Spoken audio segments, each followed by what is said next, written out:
stuff during the week, and then it was a while. It took me a while to get going, like 2 years or so before I could halfway play anything. And then once I got to that point, I would take my fiddle around to the local shows, and there were a lot of great players in the area. You know, like I was able to learn from some of the best, and a lot of them, you know, they didn't ever play out on the road professionally or anything like that, but they were definitely that level of player. So we had a real wide variety of, you know, different skill levels from, you know, beginner to advanced, and it seemed like at that time when I was a little kid, everybody would just let you play, you know, and learn, and I know there were a lot of times I had no business playing, but it was a great place to grow up in and learn bluegrass there in southern Indiana, Louisville, Kentucky.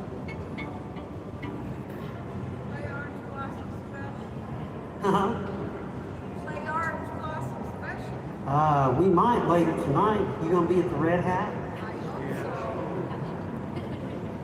We might learn it by then.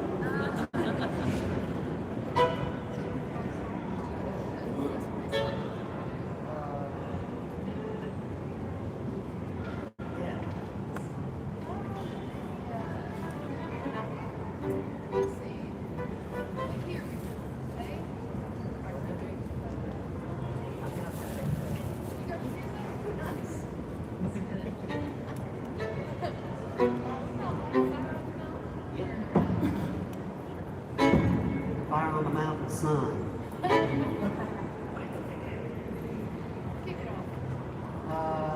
How fast?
preparation for a workshop will get you right there. Anybody have any questions? How do you recognize a good bow? It's magic. How do you recognize a good bow or say a good... Okay, so the question is, how do you recognize a good bow? Man, y'all seen the movie Avatar? Anybody? So I think this kind of applies to all instruments. Even I know this is a fiddle workshop, but it seems to be parallel. Like, remember in Avatar when they like bind to their like horse that they ride? They're not horses, but you know, they like bind to you know, and it's kind of the same with an instrument. I think you just kind of know, and when you find the right fiddle that's for you, or banjo, or mandolin, whatever instrument you're playing, I think the fiddle kind of finds you, and then you find a bow that works well with it, and it just kind of sings the way that you want it to, and it should be effortless. You shouldn't have to work too hard. I always feel like I'm working really hard because I'm giving it a lot, but I probably am working too hard and overplaying. But yeah, it just happens kind of naturally. It's like a pairing that just works. I don't know. Someone else help me out. I personally have a lot that I look for in a bow, but first of all, I start with the fiddle. Usually I know what I'm looking for once I have the fiddle that I find that I really enjoy. I look for balance. It depends on what style of fiddling you're playing. If you're playing bluegrass, you might want something with a little more weight. Depending on where the bow is balanced, that matters a lot to me. I personally play carbon fiber bows, like I play a Coda bow right now. But if you want to get a really good wood bow, that'll also change what you're looking for. It is very personal though. I agree with Maddie. Some people play my bow and they hate it, and other people play my bow and they love it. It works for me, but you know, it's very individual. Yeah, it's not one size fits all. Same with strings. People say, "Oh, Maddie, what kind of strings do you play?" And it's like, well, I haven't totally figured that out yet, because there's so many options, and fiddle strings are kind of expensive. So once you slap some strings on there, you feel like you have to, you know, get your money's worth. So it's kind of hard to figure out what type of strings you like. But it is personal. It's not one size fits all. Just because you know, somebody famous plays that type, that doesn't mean that it's going to work for someone else.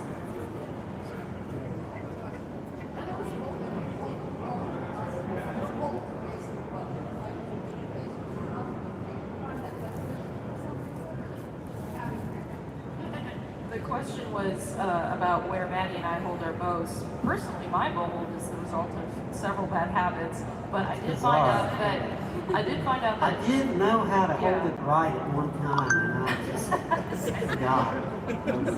Same, honestly.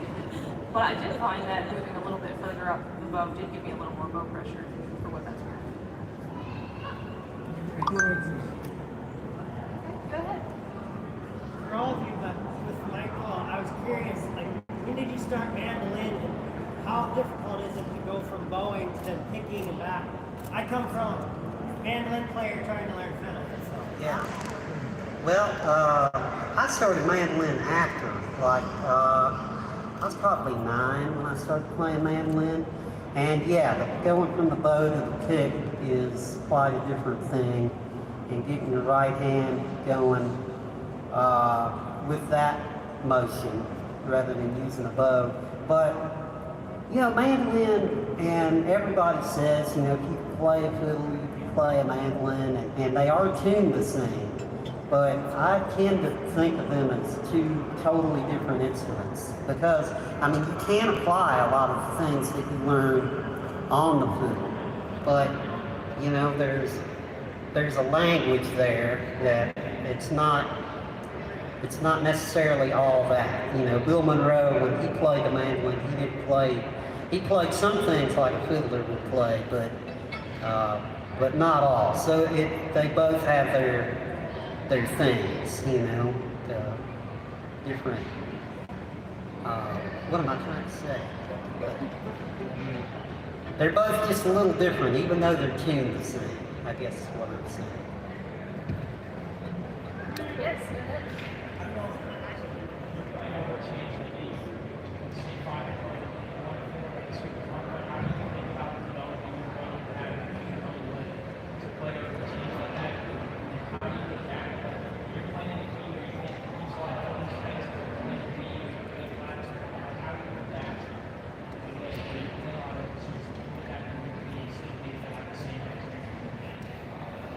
Great question. Lots to unpack there.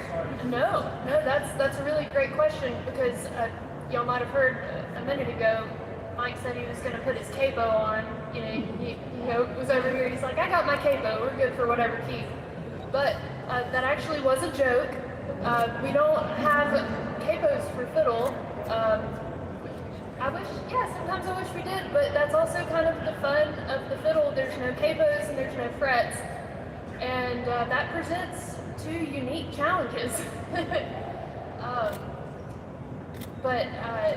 So I guess one point that I could address there is that we do have open strings that you can utilize, but if you start using too many open strings, you can't move that around and transpose that to different keys.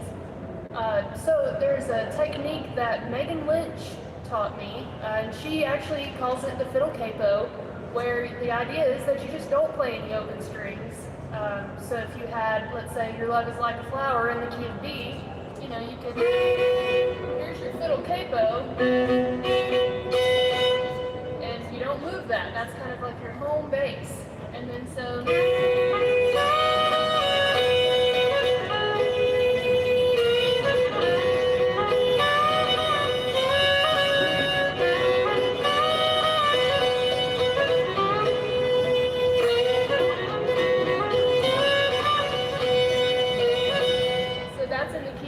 okay, can we put that in B flat? Absolutely, just slide it back a half step.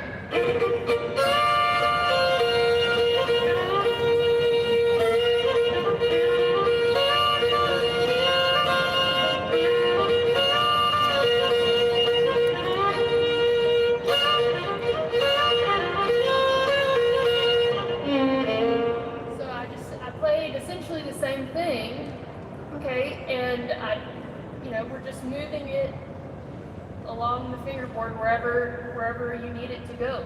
You could play it even in G like that if you wanted to.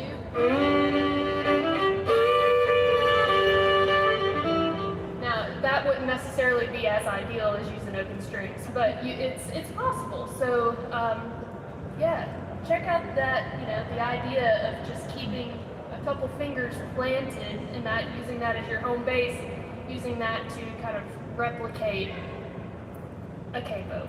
So that's my take on that. Mike, Ainsley, anything? Go ahead, Mike. Makes sense to me.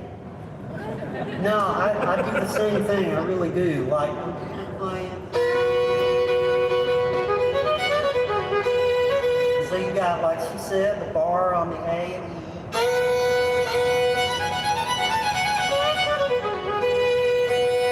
Going to be barring your A and E on the first finger, playing at B, okay? B or B flat.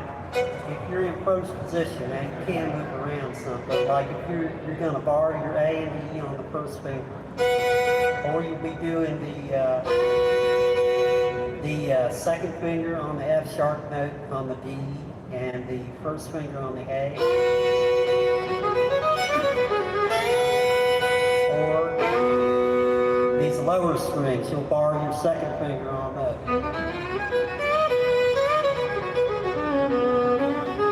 Even though I'm not playing both notes, like I do keep my fingers either there or there.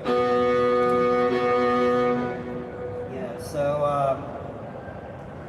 and then there are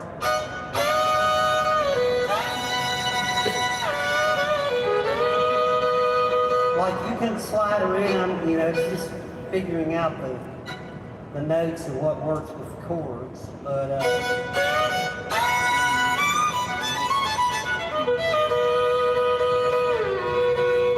But But yeah, when I'm playing out of first position, whether it's B or B flat, I'm playing it. It's like that. Bar it, one or the other.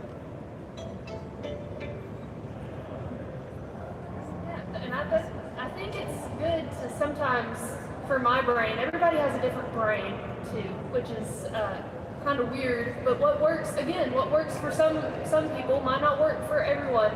And some people think a lot when they're playing solos by the numbers, and like they do a lot of mental math while they're playing, like, oh, well, we're in this key, you know. Or some people think of shapes and they remember what intervals are represented by the different shapes that you can make with, you know, with your fingers. So anytime that you're barring, because the fiddle is uniquely, well, not uniquely totally, but it's tuned in fifths. So anytime you play, you know, one finger mashing down on two strings, that's a fifth. They're, you know, the 1, 2, 3, 4, 5. So you have that fifth interval, and that's really nice because what makes up a chord that the guitar and the banjo are playing and mandolin is the 1, the 3, and the 5. So what's pretty cool about fiddle is that we have all these double stops that we can utilize and play these cool solos with all these different shapes, you know, that you can make with your fingers. And then so in this, it's still, you know, you've got a B and you've got an F sharp. But like it's a 4. So that's a different shape. So I don't really like the idea of doing a bunch of mental math. I'm not a math guy, but I do like shapes and thinking about shapes. So that has helped me just remembering, you know, this is a third, you know, so the shapes, thinking about shapes might ease the scariness of playing in weird keys and not having open strings to play. And just one thing quickly to add on to that, the concept of movable shapes is really fascinating too, because you can get away with a lot less left hand gymnastics if you simply slide your positioning around to incorporate the same shape that you had at the start of the lick throughout. So for instance, say I'm in the key of G, and I'm starting with this double stop here. Got G, got B. If I'm playing something slower, if I'm doing something akin to like Faded Love or something like Kentucky Waltz, something where I'm moving double stops around, don't forget that you can bypass certain double stop pairs that you don't like by sliding into second and then into third.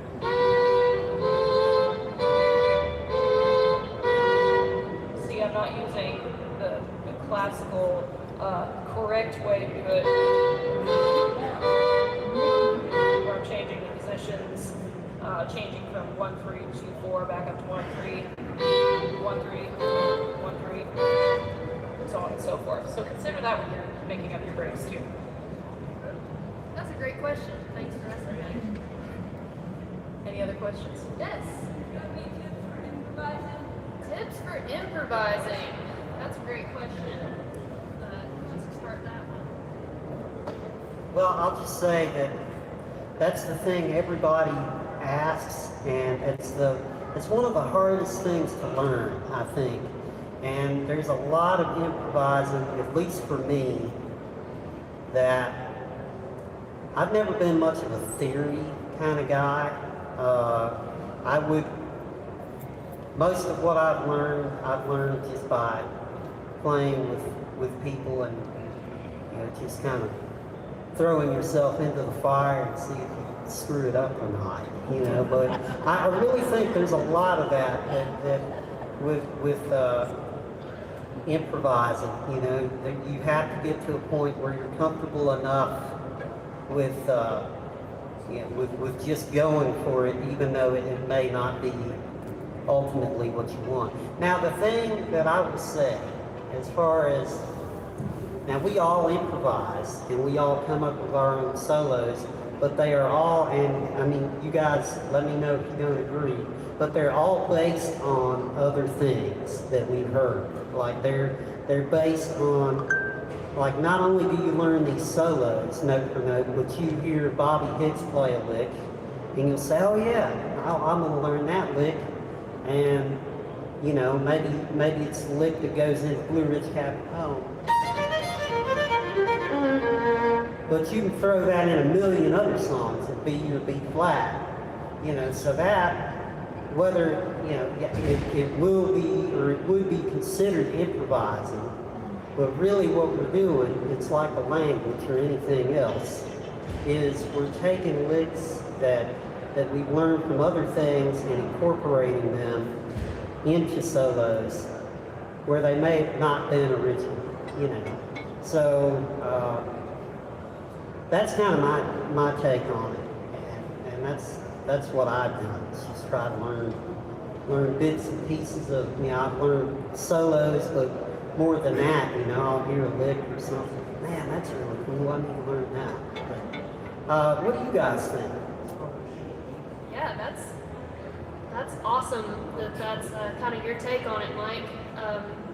Because I've been kind of trying to do that same thing, and we hadn't talked about that at all, but he essentially stole my answer.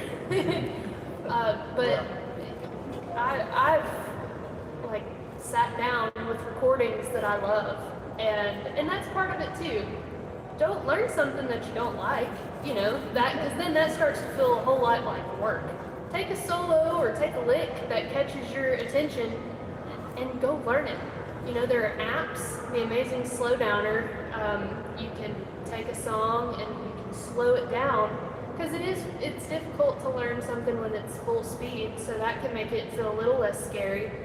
But the first step that I ever did towards being able to improvise was learning other people's solos and taking their language and copying it, but then using that as a stepping stool to kind of maybe get away a little bit from what you learned and come up with something on your own, but still keeping that as a baseline. So essentially what you hear when you hear fiddle players that you like is just a bunch of whatever they've been listening to that they like.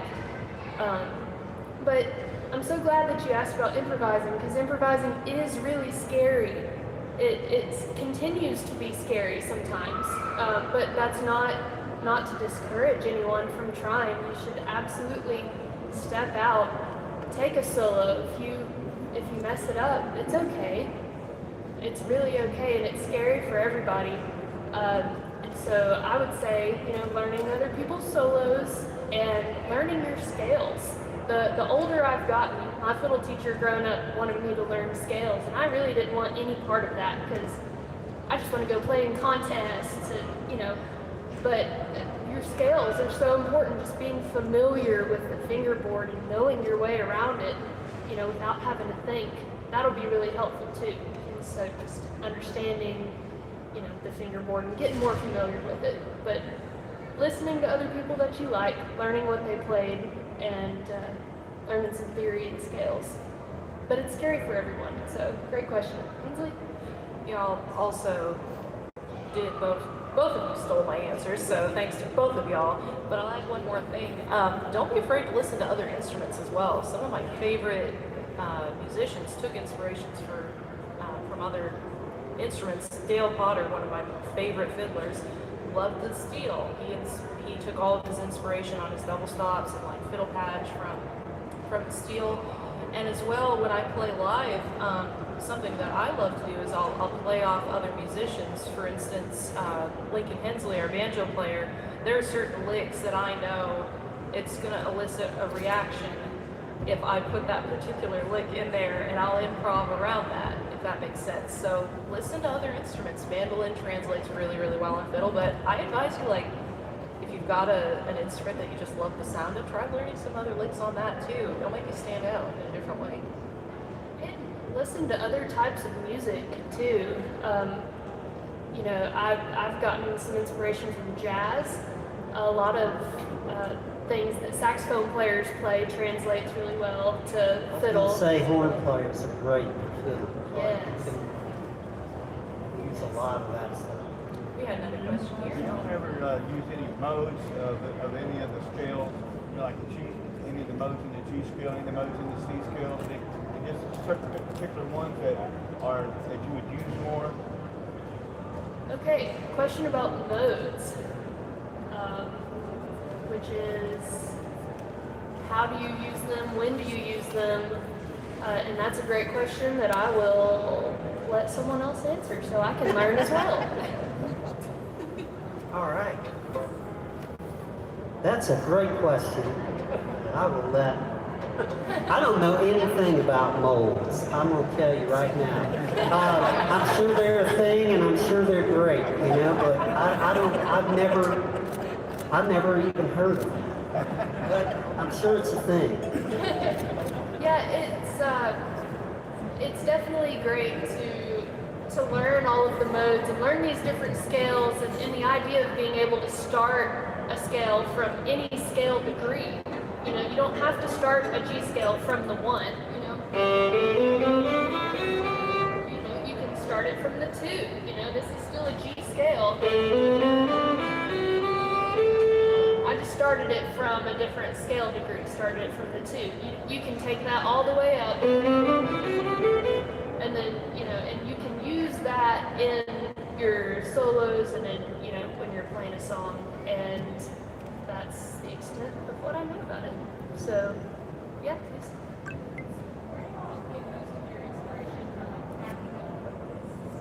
Ooh, that is a great question. Great question. Anybody want to start with that? I would. The question was, how do we get inspiration for backing up vocalists? I love that question. Thank you for asking it. I think all of us do it very differently, yet with the same goal. So I'm curious to know, Mike, how do you approach playing with a vocalist? Well, it kind of depends. Yeah, I mean, mainly the thing to keep in mind when you're playing with a singer, or, you know, even another instrument playing a solo, but in this case, you know, playing with a vocal, they're the featured thing. So it's not like you're necessarily playing all the time. You're playing little fills in between the lines of what they're singing. Or maybe you'll play a long note or something against what they're singing. But the main thing is to complement the vocal, but yet stay out of the way. And again, like the big thing for me is to listen to other fiddle players, like, you know, in bluegrass, you know, Bobby Hicks, Stuart Duncan, Kenny Baker. All those guys had their own way of playing backup. And like Kenny Baker, he was more of an old-time fiddle player. You know, his dad was an old-time kind of square dance fiddle player. And Baker's approach was kind of in that vein, but more sophisticated in a way that, I mean, he played constant behind Bill Monroe. And Tommy Jackson is the same way. If you listen to Ray Price and the Cherokee Cowboys or anything Tommy Jackson played on, he had this neat way of playing constantly while the vocal was going on and never clashing, never ending up, you know, hardly ever on the same notes, but he was just playing constantly. But most of what people do is, you know, just try to find those holes where the vocal's not singing, and you know, throwing a little lick or fill in there. Yeah, what do you guys? Okay, yeah, I love what you said there, Mike. I think it depends on your goal. You tend to approach a slow song, a mournful, slow ballad type song differently than you would a fast song. Depends. I mean, it depends if you're going for historical accuracy versus if you're going for more of a modern sound. It depends on the register that your singer's singing in, i.e. if you're backing up a female singer who's got a voice that's pitched up, you know, if you're playing in the key of B and she's singing, you don't want your backup to be, you don't want that, because that's going to clash. Definitely try and even out the sound of the band. I agree with what Mike said, though. Different fiddlers, different approaches. If you listen to the Mule Skinner Blues backup that Kenny Baker does, it is constant. Versus if you listen to Bobby Hicks, again, definite breaks. Blue Ridge Cabin Home, he waits after Tony Rice finishes, and then he comes in with the at the end. You know, it's definite breaks. There are different ways to approach it, but I agree. The singer is having their moment. Make them sound good. Let them shine. Don't make it all about you. You're going to have your moment. Be generous and make everybody around you better. Basically, that's how I approach it. Yeah, that's a really good point, Ainsley. And since you and I do come from the contest style background where everything truly is about you, the fiddle player, and you can have 4 guitar players if you want to, you can have 10 if you want to, the more the merrier, and they are all there to support you. That's not the same in bluegrass, and so that was a transition for me that was particularly difficult, especially because I'm an only child as well, so I just, I had all that attention. And then, come to the bluegrass scene, and you're in a band with 4 or 5 maybe other musicians that are equally wanting, a little bit of a turn. And it's no longer about you, the fiddle player, shining star. It is about everyone. And It really is, though, about the fiddle. yeah, don't be I don't care what they say. That's right.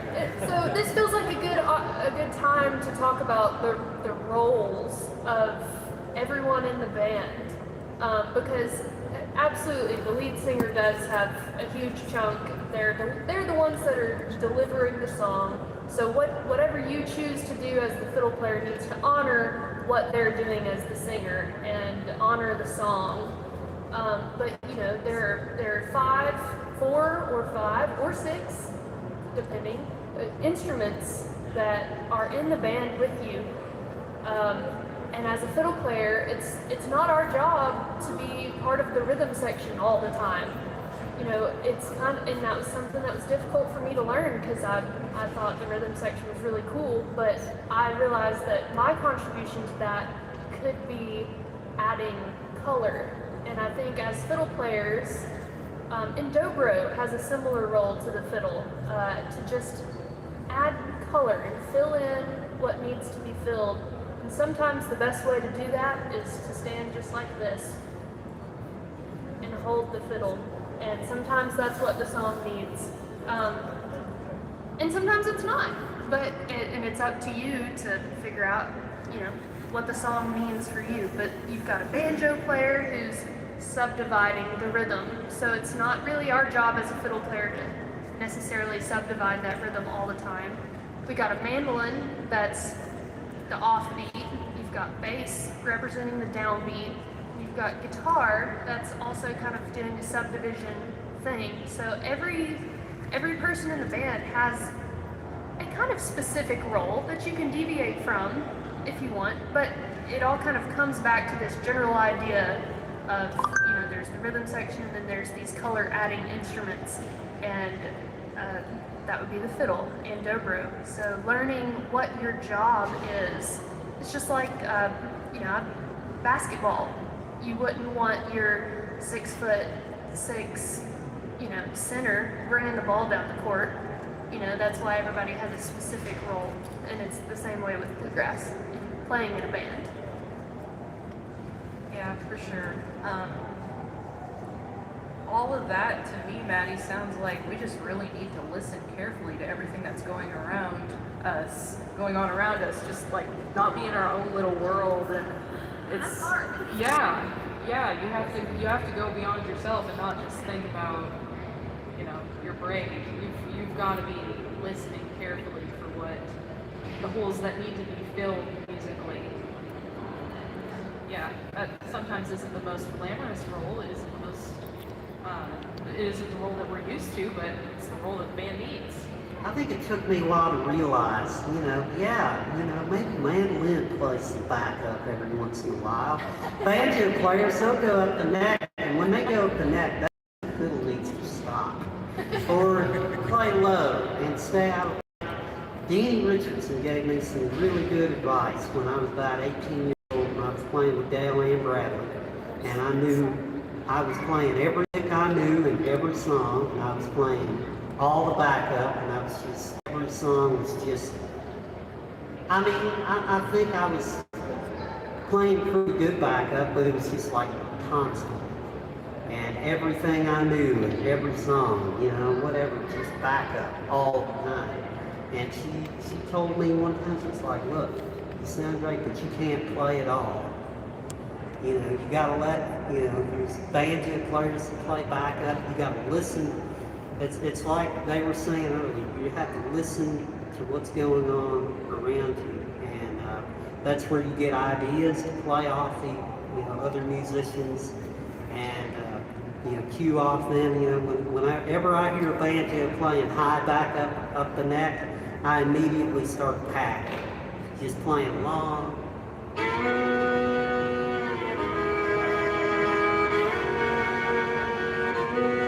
That kind of thing, you know, but then when he gets done with that, you know.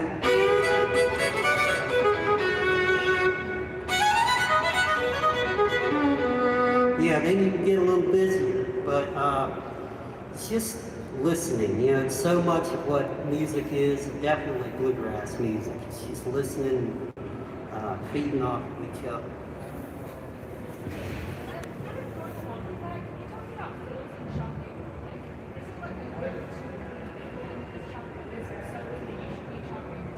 Not necessarily.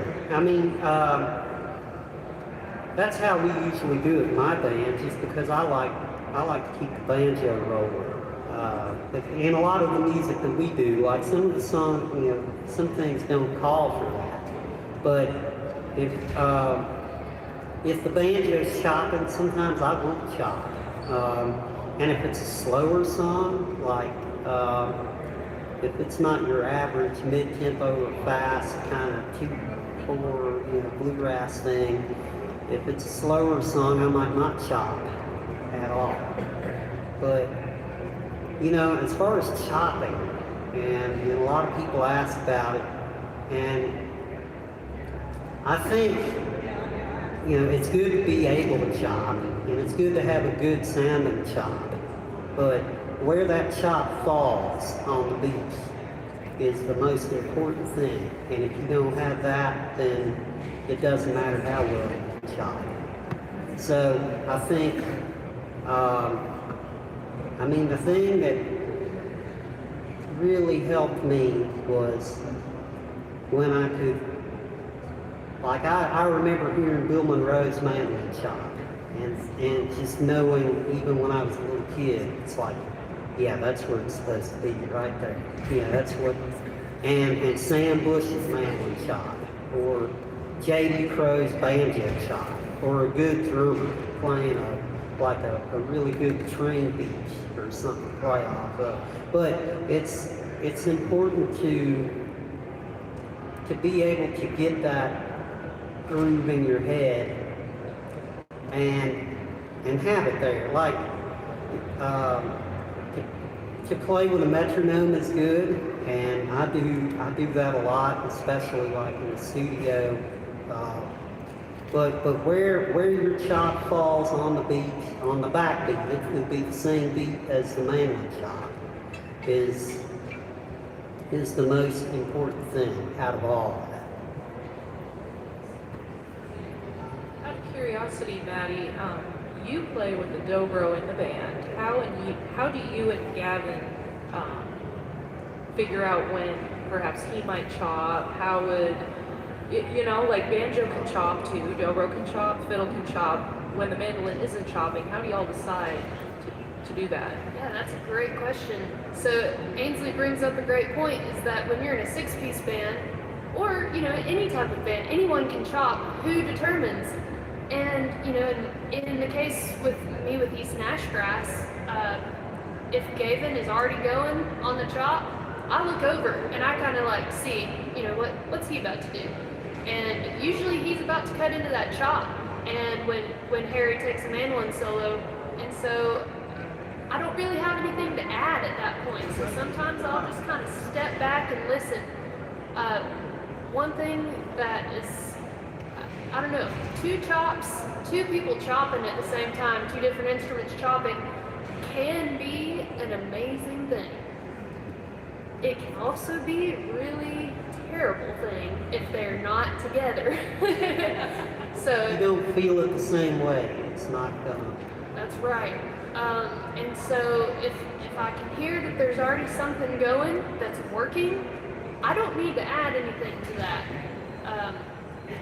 And so I just kind of sit back again and listen. And it's taken me a long time, and I'm still working on that. It's hard to be a good listener sometimes, but it helps to be in a band with people that inspire you to want to listen to them. And so it's when I hear that Gaben's going to go in and chop while Harry's playing, I just kind of back off. What about you, Ainsley? Yeah, it does definitely depend on the song. But we've got a song coming up on our album, and it's a country shuffle kind of song. So when I chop, I do more of a, and sometimes that chop on something like that. So I'll do that in some cases, even when another instrument is chopping, to add that kind of almost snare layer onto in the band that really does like to chop and has a good chop too. So sometimes he does that while the mandolin's playing, and I'm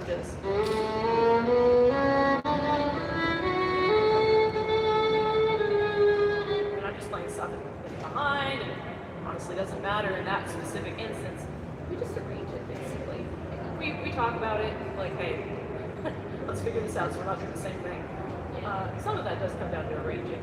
Yeah, and another thing to, when one person's playing fills, that's your time to listen.